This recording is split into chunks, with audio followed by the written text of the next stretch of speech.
Looks like we have a quorum present. So as a preliminary matter, this is Irfan Nasrullah, Select Board Chair. Permit me to confirm that all members and persons anticipated on the agenda are present and can hear me. Members, when I call your name, please respond in the affirmative. Amy Ritterbush, Amy Ritterbush here. Brendan Headstone, Mary Jo Lafreniere, Mary Jo Lafreniere here. Muriel Kramer. Muriel Kramer here. Staff, when I call your name, please respond in the affirmative. Norman Kamalu, Here. Wayne Lazarus. Here. Anticipated speakers on the agenda, please respond in the affirmative if you're here. Leah Curtin, Manoli Barris, Sarah Furlong, Tom Grillick, and Jack Fleming. Okay, well, good evening. This open meeting of the Hopkinton Select Board is being conducted remotely pursuant to Section 20 of Chapter 20 of the Acts of 2021. For this meeting, the Select Board is convening by video conference via Zoom as posted on the town's website, identifying how the public may join. Additionally, the meeting may also be broadcast by HCAM through one or many of its channels or platforms. Please note that this meeting is being recorded and that some of the attendees are participating by video conference. Accordingly, please be aware that others may be able to see you, and take care not to screen share your computer. Anything that you broadcast may be captured by the recording. Each vote taken in this meeting will be conducted by a roll call vote. All supporting materials that have been provided to members of this body are public on the town's website via the web meeting calendar, unless otherwise noted. The public is encouraged to follow along using the posted agenda unless I note otherwise. We're now turning to our first agenda item. Before we do so, permit me to cover some ground rules for clear and effective conduct of our business and to ensure accurate meeting minutes. I will introduce each speaker on the agenda. After they conclude their remarks, I will invite board members to provide further comment, questions, or motions. Please hold until your name is called. Further, please remember to mute your phone or computer when you're not speaking. Please remember to speak clearly in a way that helps generate accurate meeting minutes. For any response, please wait until the chair yields the floor to you and state your name before speaking. If members wish to engage in dialogue with other members, please do so through the chair, taking care to identify yourself. For items with public comment, after the members have spoken, the chair will afford public comment as follows. The chair will first ask members of the public who wish to speak to identify their names and addresses only. Once the chair has a list of all public commentators, I will call on each name and afford 3 minutes for any comments. Before we begin, let's stand for the Pledge of Allegiance. I pledge allegiance to the flag of the United States of America, and to the republic for which it stands, one nation, under God, indivisible, with liberty and justice for all. Okay, public forum.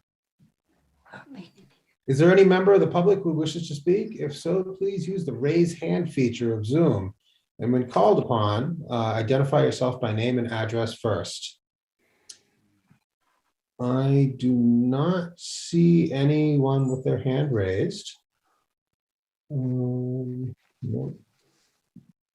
So we will move on to the consent agenda, which is our next item. The board will consider approving the consent agenda consisting of approval of the minutes of the select board meeting on January 18th, 2022, accepting a $50 gift from Thomas J. Poirier to the Marathon Fund Committee in the memory of Frederick L. Murphy, and approving the following Marathon Fund requests. One, $1,600 for the annual fishing derby to stock the pond with fish from Gilbert Hatchery in Plymouth, Massachusetts. Two, $7,200 for scholarships for 6 graduating 2022 high school seniors who are Hopkinton residents at $1,200 each. Number 3, $2,000 towards transportation for the senior prom on May 13th. and 2,000 towards transportation for the junior prom on April 29th. Board members, would you like to break out any items for a separate vote? Okay, hearing no response. I'm going to request a motion to approve the consent agenda. So moved. Second. Okay, we have a motion, it's been seconded. Any discussion? Hearing none, we'll take a roll call vote. Ms. Ritterbush? Ritterbush, yes. Mr. Tedstone? Headstone, yes. Ms. Lafreniere? Lafreniere, yes. Ms. Kramer? Muriel Kramer, yes. And your final roll is a yes as well. So the next item on our agenda is a parade permit application for the Hopkinton High School Rolling Car Parade for the class of 2022 on June 4th, 2022. The Select Board will consider approving a parade permit for the Hopkinton High School Rolling Car Parade for the class of 2022 to be held on Saturday, June 4th, with a rain date of Sunday, June 5th. It would start at the end at the high school. Sorry, it would start and end at the high school and would require the closing of portions of the following roads: Hayden Row, Chestnut Street, Ash Street, Main Street, Wood Street, Elm Street, West Main Street, and Pleasant Street. I note that public safety officials have raised some concerns about this event.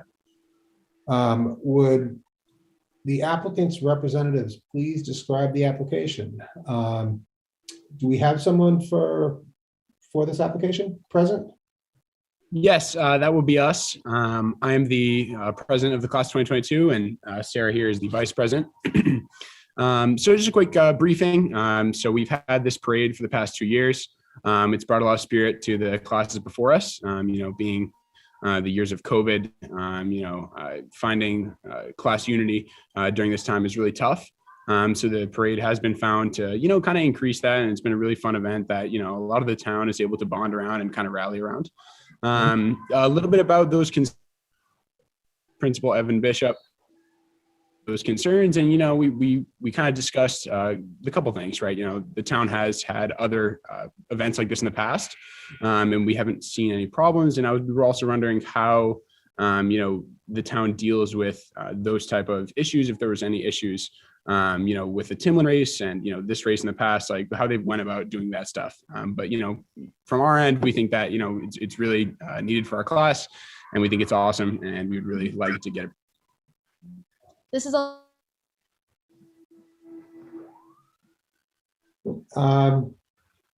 Not sure if the issue's on your end or my end, but I can't hear you.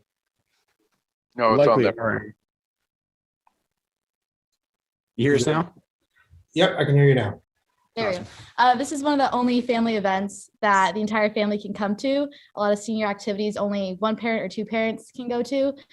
This is a great event that the whole family can be a part of and celebrate their senior student. Thanks. Board members, do we have any questions?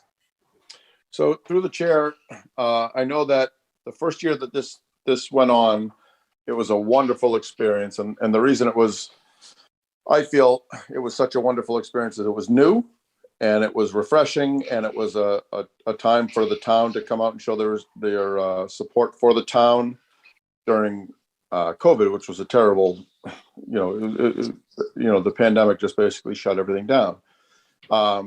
Last year we did the same thing. It wasn't quite as memorable, I'm sorry, as the first year. And it would be hard for me to, although I don't think it's going to be as momentous as the first year, it's hard for me to tell somebody that they can't do it where we still have COVID and we don't know what's going on with COVID. The whole world might be shut down by the time that their parade happens. So I think it's a great time. I've been able to witness both parades. The second year, my nephew was in the parade. I didn't actually get to see it live because I was working, but I did watch the video of it. And I know Leah Curtin very well, the one of the sponsors for this article. And I'm sorry, this item. And I know that if she's if she's lending her name to the event, any issues with litter and whatnot, that those will all be taken care of. She's a wonderful person and a great advocate for the class as well as the town. She's been around for a while. So I know we had a kind of in-depth discussion last year about maybe last year being the last year, but COVID has not gone away, and we don't know what the deal is as far as where we're going to sit as far as who knows what happens when this comes. If COVID comes back and a new strain comes, it's very possible they don't get to have another graduation and in the open, and this might be their only bite at the apple. So I'm a big proponent of recognizing people to do that deserve to be recognized, and I'm in favor of this. And as long as Leah Curtin's name is on it, I know that she would not allow things to go awry. Thank you. If I could, through the chair. Sure, Mr. Bush. Yeah, I agree with Brendan that I do think that this is a really nice, memorable event, and I would hate to turn it down. But I didn't know if there's any possibility that the students and the sponsor could work with the fire and police to come up with some, maybe some stricter rules. I know when they did it 2 years ago, in 2020, they only allowed one parent or one driver and one student in the car. And I think last year there were several people in each car, and it got a little out of hand. That was in some of the comments. So I don't know if maybe tightening it up a little bit would make it more safe. Maybe that they could work with the fire and police on that. Okay. Muriel Kramer? Yeah, so I'm all into. Last year was my first year to experience it in person. And it was truly exciting and fabulous. And I saw so many young people that are a little bit behind my kids, but that I had been watching grow up. And I think I remember thinking that even without COVID, what a nifty little tradition if we could keep it going. It was really, it's really special. That said, I did see some cars with some kids hanging out of it, and I have to be really, really hard on that issue that it just can't happen, and it will ruin it for future years if there isn't a strict commitment to a parent driver and safe conduct in the cars. I'm also mindful that the police department, it is a little bit hard to manage. It is a big class. It is a time-consuming loop, and I think police details might impose greater safety adherence as well. So I wonder what the expense is associated with the recommended police details. So I just want to make sure we talk about those as well, and perhaps ask the students and sponsors to think about ways to make sure that those happen. So through the chair, I know in years past that any financial onus was put on either the school or the class. It was not put on the town. So if there were detail officers or any expense that was incurred on this rally or parade, it was picked up by either the school's budget or the class that was sponsoring it, the graduating class. And I believe that is something that should definitely continue, that either the schools or the class should pick up whatever incidental costs come about. Thank you. Ms. Lafreniere? I read some of the reports and concerns of the different town departments. And one of the big ones is that right after the marathon, we expect the downtown project to boom forward. And they said that on this route goes right through the whole downtown project as it's being done, and it could be not safe. So I mean, I'm all for this. I'd love to vote for it, but I think we have to see what's going on with the downtown project and all the things that they have everywhere as soon as the marathon's over, before we can actually say yes to this route, or unless we want to change, unless they can figure a way to change the route and maybe just go Main Street or something. Well, I do want to point out, it's going to be on a Saturday. Whereas, I mean, I'm not sure, I don't believe the construction is going to be occurring on the weekend. Well, Right, they're not and gonna be through working, you- but the pipes and everything are, there's. gonna Yeah. be Street. But that's the roads have to be passable. And I suppose, to your point, Mary Jo, through you, Mr. Chair, perhaps some areas would have to be cordoned off for spectators, if that's the concern, so that they weren't, but the roads would still have to be passable. The students, the parent cars should be able to pass. So I think you're all bringing up very good points. And I think the crux of all this is that we really want the class to be working with police and fire to work out a route, work out a time for safety's sake. But I think we're all on board, it sounds like to me. But I think we have some caveats to what we approve. So does anybody want to take a shot at a motion here? So can I ask one more question, Mr. Chair? Sure. When do we need to approve this? I mean, could we approve it after they have had a chance to work things through with public safety? I'm all on board, and I'm happy to make a motion that caveats it with the appropriate approvals, but also is it easier to have that cooperative work first? Ms. Lazarus? Ms. Lazarus, can you address that? Yeah, it's at your discretion. Is there an urgency in getting it done now as far as planning goes, or can we ask them to go back and work with police and fire on the route and timing and safety and all that, and come back? I think one of the applicants would like to say something. Yeah, of course. So we would be happy to work with the fire department and the police department to do whatever we need to do to make sure it gets approved. Now, whether a motion happens today with a certain caveat, like Ms. Kramer was saying, or if it happens at a later time, that's fine. We just want to make sure that, we kind of get this into motion in the next few weeks, month-ish. So we just want to make sure that, it does happen, and we know that the further we wait, the less chance there is to get something going. But we'd be happy to work with the fire department and the police department. So I'm of the opinion that we act on the motion today, and we include the caveats that we've all discussed. If the rest of the board members agree, I'm happy to accept a motion. So through the chair, if I may, last year they had that rally on a Saturday and there was construction going on. So we're not going to ask the construction company to, like that Michaela rally, we're not going to ask them to remove everything.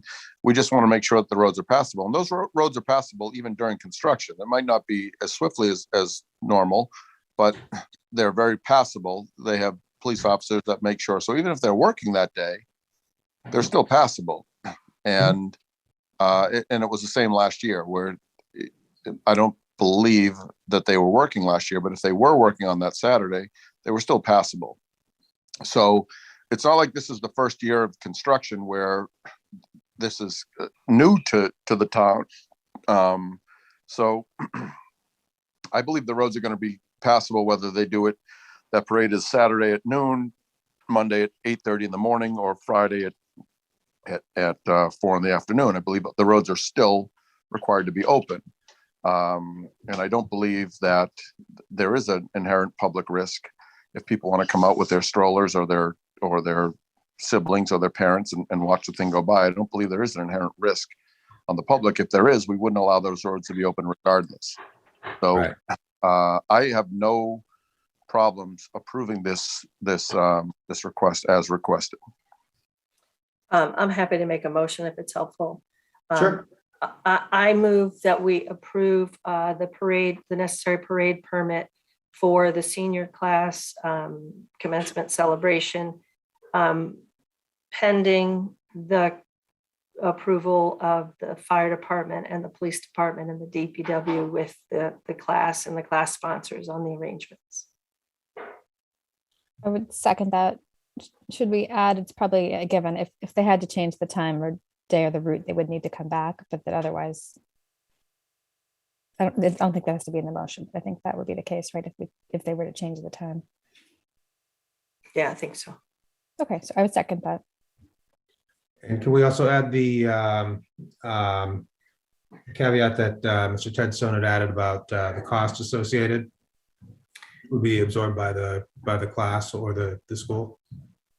Yeah, I'm happy to add that. I can't imagine that we would assume the cost unless we had made a different vote, but I'm very happy to add that. And Amy, for your second, you're okay with that? Yep, I'm okay with that. Okay, we have a motion, it's been seconded. Any discussion? Hearing none, we'll take a roll call vote. Ms. Ritterbusch? Ritterbusch, yes. Mr. Tedstone? Tedstone, yes. Ms. Lafreniere? You're muted. I said I wasn't gonna do this tonight. No. You're on. You're on now, I can hear you. You're on. Yeah, I didn't even unmute it. Yes. Okay. Muriel Kramer? Muriel Kramer, yes, and congratulations to you both. Irfan Nasrullah is a yes as well. Congratulations, guys. Thank you so Thank much. you. That is your request is approved. Moving on. We have a parade permit application for a little race we do here in town called the 126th Boston Marathon. The select board will consider approving a parade permit for the 126th Boston Marathon to be held on April 18th, 2022, with a starting point at East Main Street adjacent to the town common and extending to the Ashland line on Route 135. I see Mr. Grillick is present. Would you care to describe the application? Here, sir. And with me is our Chief Operating Officer, Jack Fleming, who will provide Jack. a bit of insight. Good to see you. Well, and it's nice for Jack and me to be able to see you folks. I suppose our only regret is that we can't be there in person. It is sort of more fun that way. We have very much enjoyed Mr. Chairman, getting together with you on a number of occasions recently, as well as Mr. Kamalo, as we look forward, and Mr. Tedstone, Ms. Lafreniere at the occasional refreshment station after a board meeting. Who knew? All about hydration, Mr. Grelk. It's all about hydration. Sorry to jump in, but Dorothy Furter Wallace has her hand up to join as well. Okay, well, why don't we hear the presentation first, and then we'll take comments from the public. All right, I will start off, if I may. First of all, we are immensely grateful for the opportunity to work with all of you year after year. It is a relationship unlike any other, not only in the world of sport, but in the world of anything. To have an event that operates on the world stage done in conjunction with a municipality, with a town that looks like nothing if not America to people around the world. So we thank Chairman Nasrullah and Mr. Kamalo and everyone else for the opportunity to work with you. We certainly affirm our commitment to do everything we can to make this be the best experience it can for the town, the residents of the town in every way. We confirm and affirm our financial support, which will be forthcoming in the normal course of such things in the very early part of March. In the second Boston Marathon in 6 months. It is a rather breathless experience for a great many of us, I'm sure. We support the town of Hopkinton and all of the town's agencies, especially public safety, with whom we work so closely, who partner with us to allow us to implement the safest possible race and address public concerns and those of any and all members of the community. And our objective this year for the 2022 Boston Marathon strategically is an enhanced experience for everybody over what we all did in 2021. And as we go now to the 126th running of the Boston Marathon, to again highlight the start and the host town, the town of Hopkinton. Now, of course, COVID doesn't go away. It remains, and it, of course, has an effect on everything that all of us does. So for us this time, in an effort to enhance the safety of runners, of volunteers, and of citizens of the town, everybody along the way, to make it safe for everybody. We will this year implement vaccination requirements for all participants, for all volunteers, for all medical staff, and pretty well for all vendors who have any kind of direct interaction with participants and or with volunteers. We'll make available a medical exemption, which will be reviewed by our COVID medical committee, which is a very distinguished group of professionals in medical, epidemiological, and public safety fields. Very few have been requested, and in effect, what someone would have to display is a certification that vaccination is, in the words of that community, contraindicated, that there is an important reason why it would not be done. We will not be entertaining religious exemptions. It's not required as a matter of public accommodation law that we do that. And to do so is exceptionally difficult. In effect, in other areas under federal law, it falls to the organizing organization to determine the strength of the belief of the person who asserts it. And we're in no position to do that. But as I say, we've had very, very few requests for any sort of exemptions. And the deadline for requesting any exemption is the 1st of March. And a form is available from the BAA to do that. And we'll certainly request that face masks be worn by those working the event, by volunteers and by participants until they start running, for the health and safety of all. So with that by way of broad background, to get down to the specifics of it, Jack Fleming will present that. Lauren Proshan, our Director of Race Operations, is having this same discussion with the select board in the town of Brookline this evening. And so in Hopkinton, we got the Chief Operating Officer, Jack Fleming, who's been doing this for a very long time and knows a great deal, knows everything whereof he speaks. Jack? Jack, before you jump in, I just wanted to ask if we could liven, Ben, can we liven up Dorothy Herter Wallace as the chair of the marathon committee, just so she's with us on this? Thanks. Please, Jack, continue.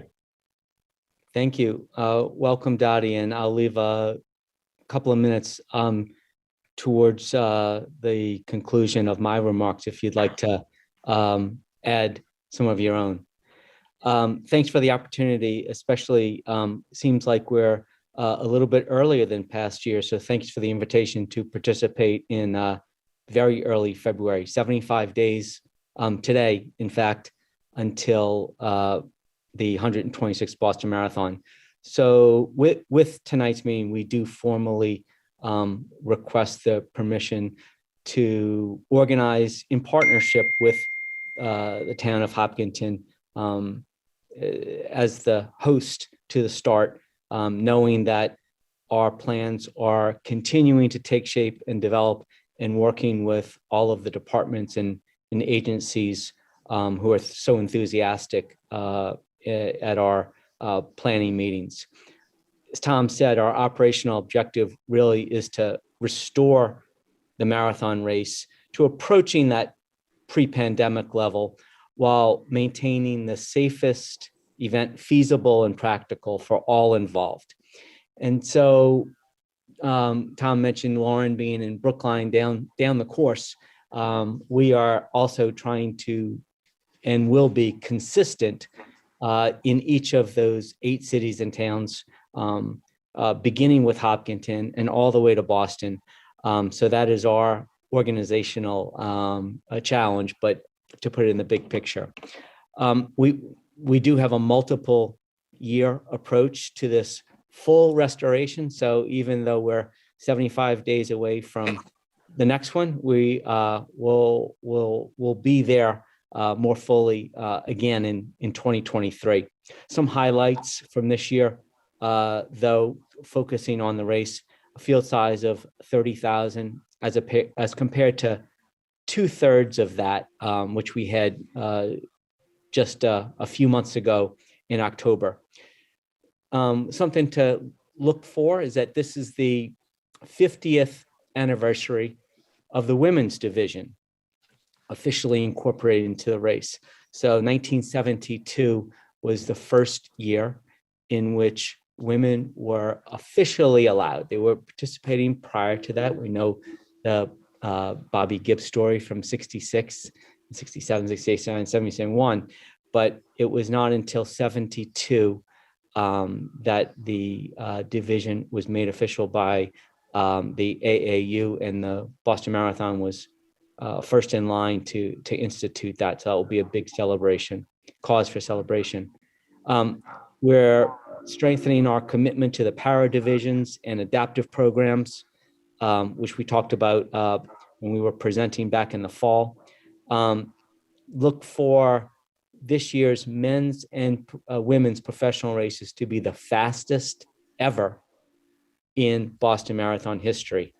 We're been recruiting actively since the day after the past year's event in October, and we're really looking forward to the field taking off swiftly from the start line in April. One thing to note for all involved is that this year, as it does happen to come every 4 or 5 years, happens to fall on Easter, also Passover weekend. So something to be cognizant of in our planning. So that's why we are sharing that whenever we have a chance. With regard to the schools and the middle school and high school, that may actually work in our favor because of, I believe it's a day off in terms of our setup. But in terms of people moving around town, et cetera, it's worth noting. The Athletes Village footprint will remain similar to what it was when we were organizing in 2019, but we did find a way of closing the gaps and not holding the athletes for quite as long. So we, depending upon what wave and corral someone will be starting in, we are going to be reducing that hold time from 15 to 30 minutes.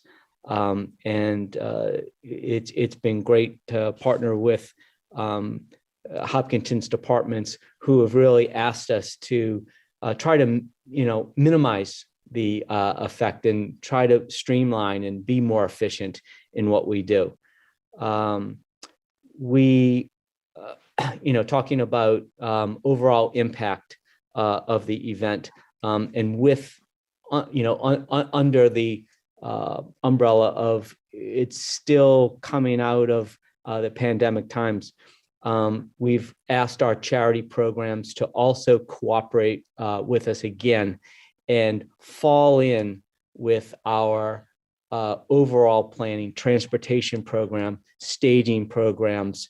Mr. Testone, as you referred to a second ago, we really hope we don't see something come up again, but we have a conservative planning mindset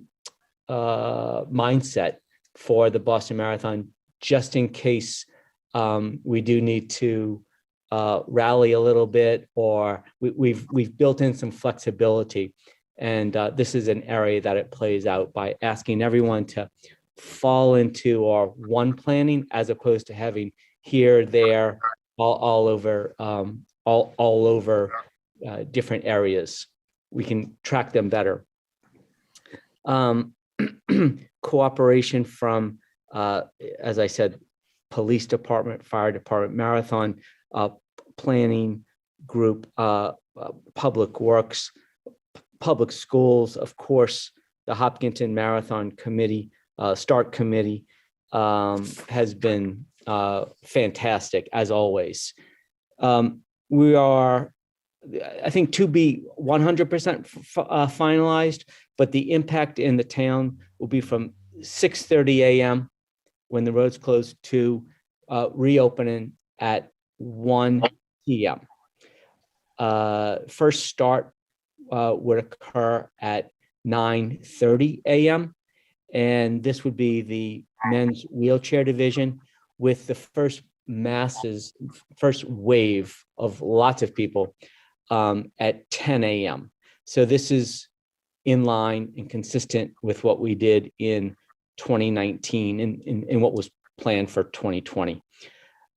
We anticipate the last official starter coming across and clearing the start line at 11:30.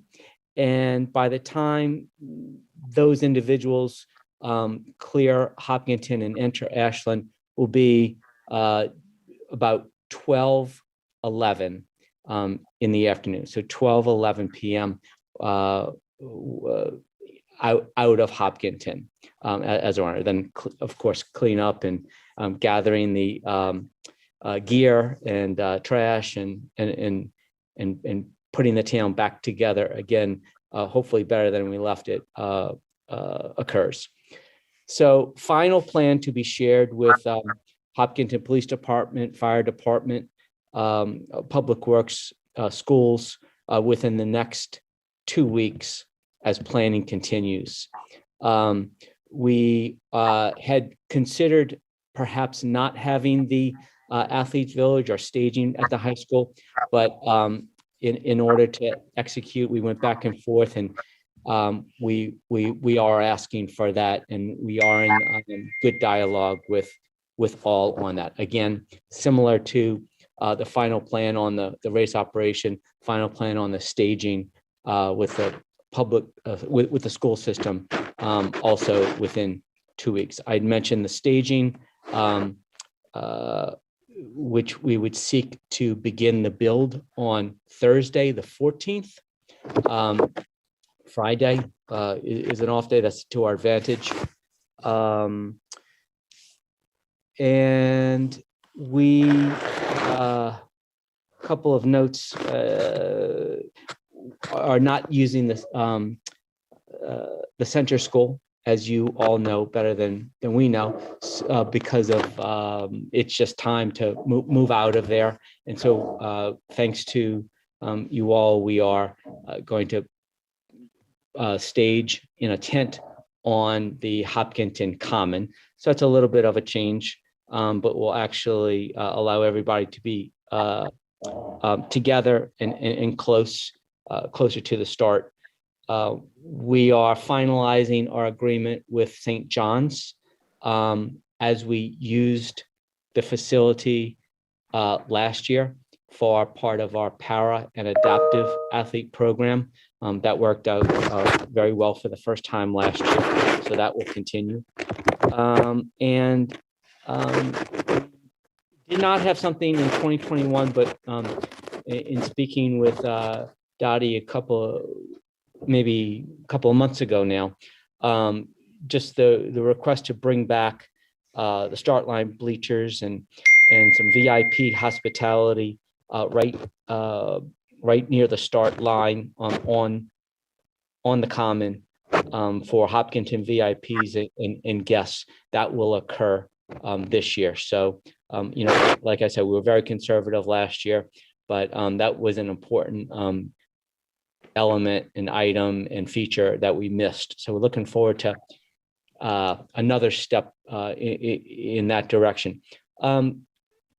We would love to, at your request, come back for final presentation if time allows, or if you wish us to, with tight details in the coming weeks or closer to April. But really cannot express our appreciation enough for the invitation to participate this early in the new year, to allow us to, continue with lots of certainty around our plans.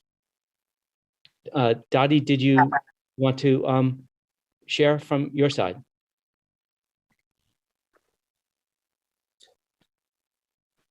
Dottie? Just want to thank everybody. It's a pleasure to be on with the select board and the BAA. from the town's perspective, we're very happy with things moving along. There's been several meetings and public safety, all the different boards, but also the marathon committee has been meeting regularly. And a lot of us also join in the start team captain meetings and the organizing committee meeting in Boston. So been very appreciative of some of the changes that the BAA has made, and keeping abreast of what's going on in Hopkinton. And especially, I think it's something for the community, for the VIP seating area to come back in full swing again this year. People really like that, and it's something that we can offer to the community.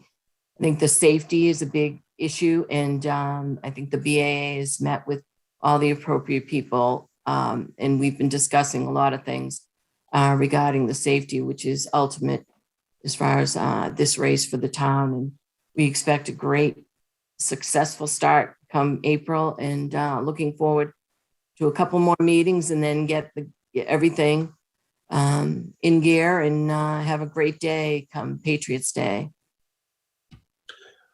Well, thank you. You know that the town of Hopkinton certainly appreciates the Boston Athletic Association and working with us.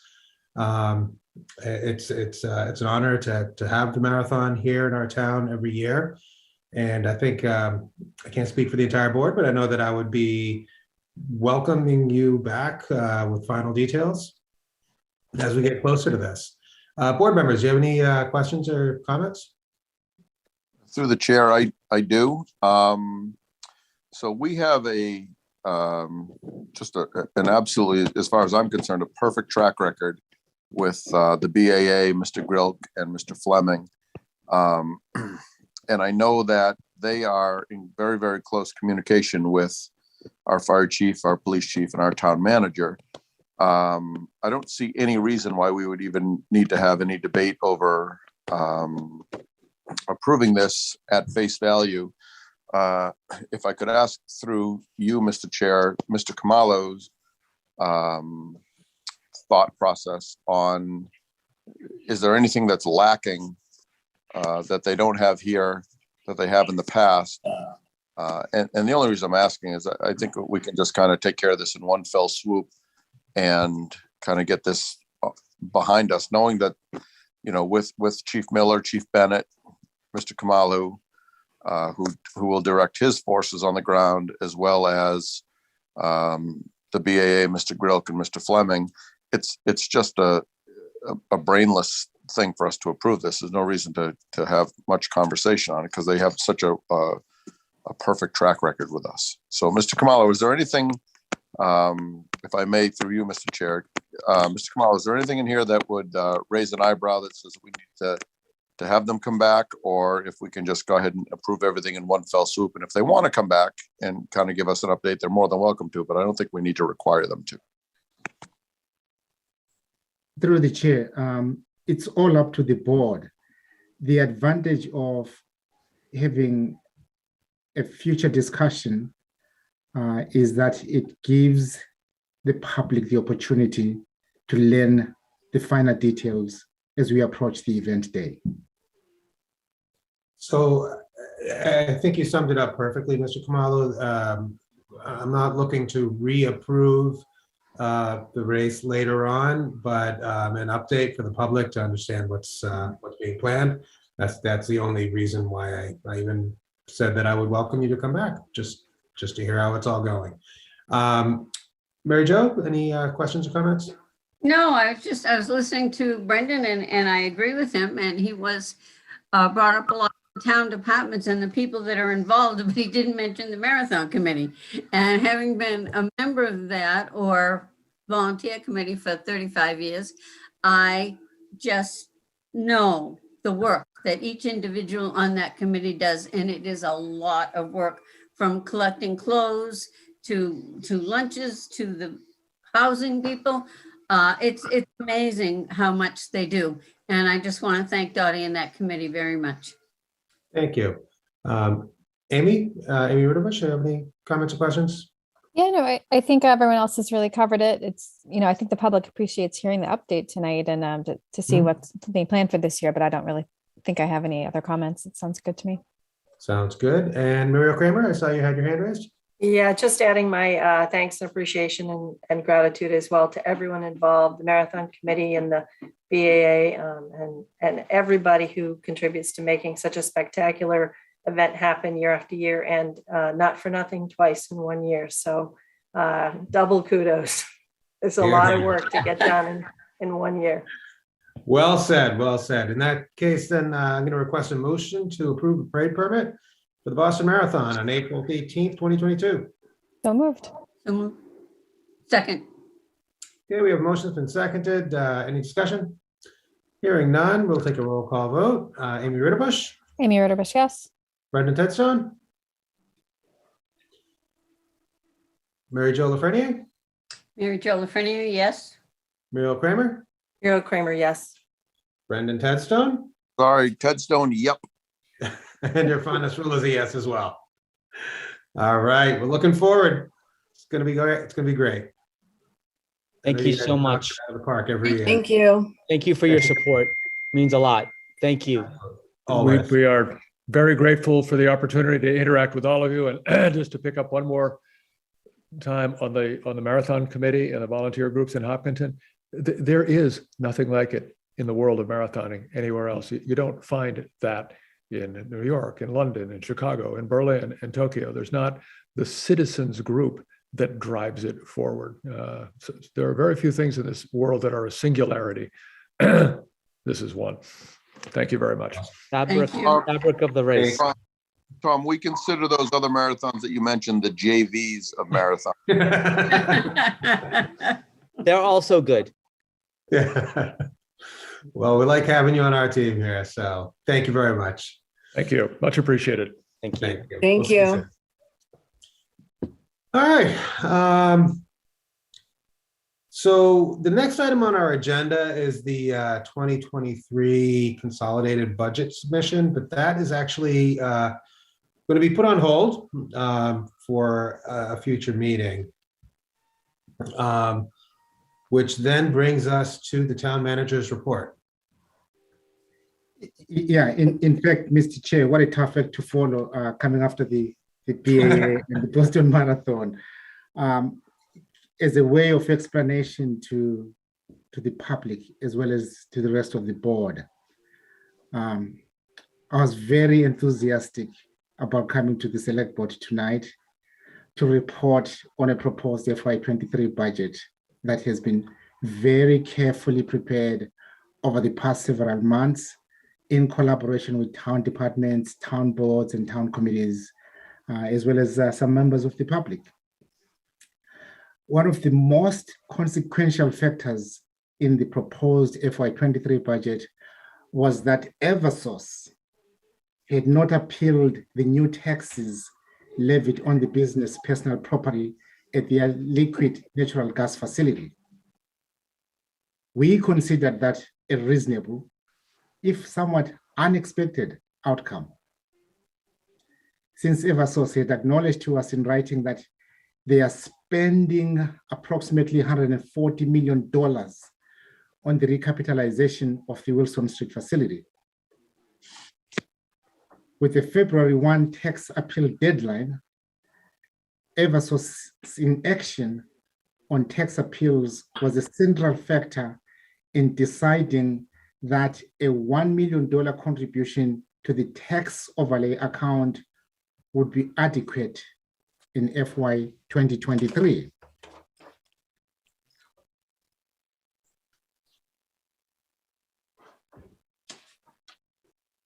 Today, no wonder the pause. Today, at 5:14 p.m., minutes before the deadline, I received news that the town has just received appeals covering a potential $2.2 million tax revenue from Eversource. This action strongly suggests that Eversource will likewise appeal the additional tax increment that is expected to be levied in FY23. And that increment is an important source of funds in the budget I have forwarded to you. This last minute multi-million dollar change in our potential tax appeal liability changes the situation for the recommended FY 2023 budget materially and substantially. This change will require a careful review and adjustment of the budget in your package tonight. Therefore, as the chair said, I will not be briefing the budget that was provided for your review this evening. The finance team will revisit the overall budget picture in light of these latest unwelcome actions by our largest taxpayer. While this is an adverse development, it is not a disaster. I have confidence in our tax assessment process, and I believe that the town will eventually prevail in collecting the taxes that are due from this corporate giant. The budget process often evolves rapidly, but rarely does so, but rarely does so with such an extreme impact. This situation highlights the sensitivity the town has when a single litigious taxpayer owns such a large portion of the town's property. Please know that I'll be back to you in the coming weeks with a revised plan that adjusts for this adverse development in keeping with our one town, one solution tradition, and I will continue working collaboratively with all the town departments, the budget advisory group, and all the other town committees.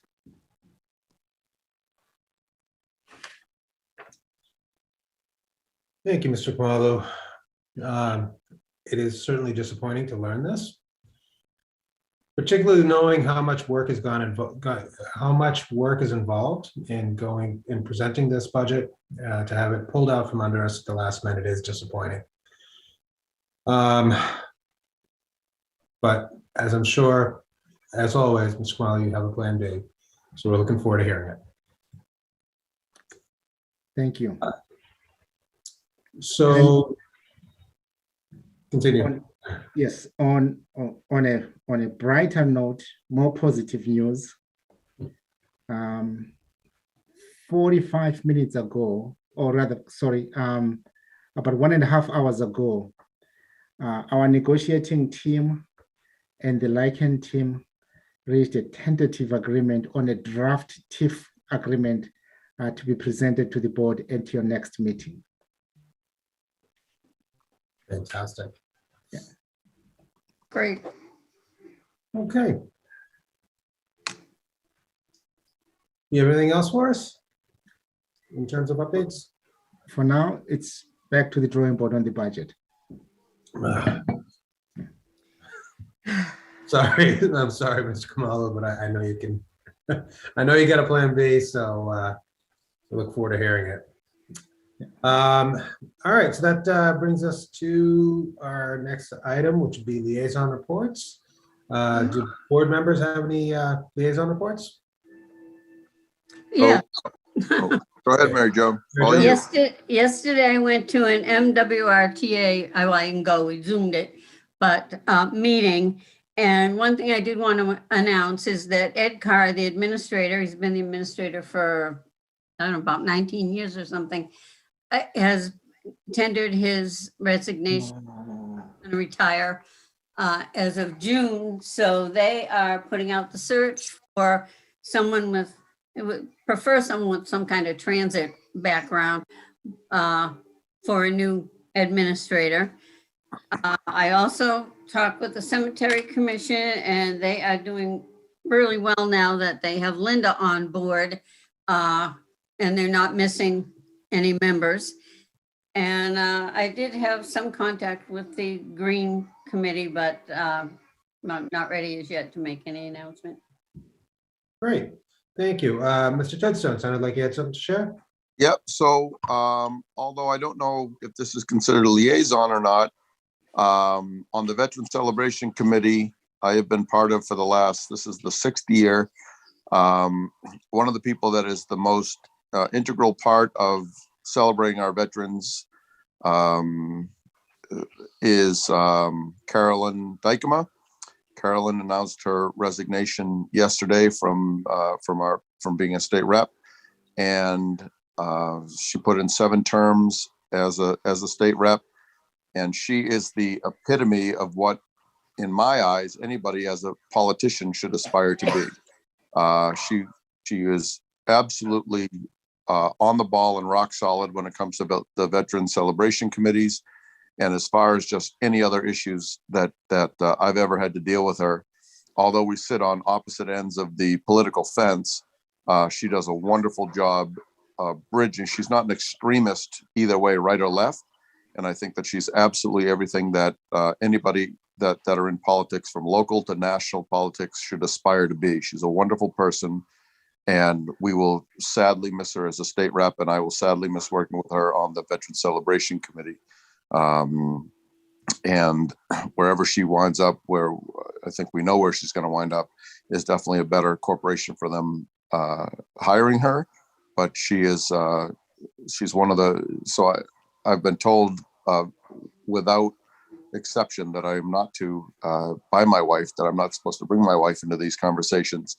She's one of the very few people in this world that both my wife loves and I love. So it's a tremendous loss for our district, and losing Carolyn as a state rep as well as on the Veteran Celebration Committee. She's absolutely rock solid awesome. Well said. Very well said, Mr. Tedstone. And I agree. I think we all agree.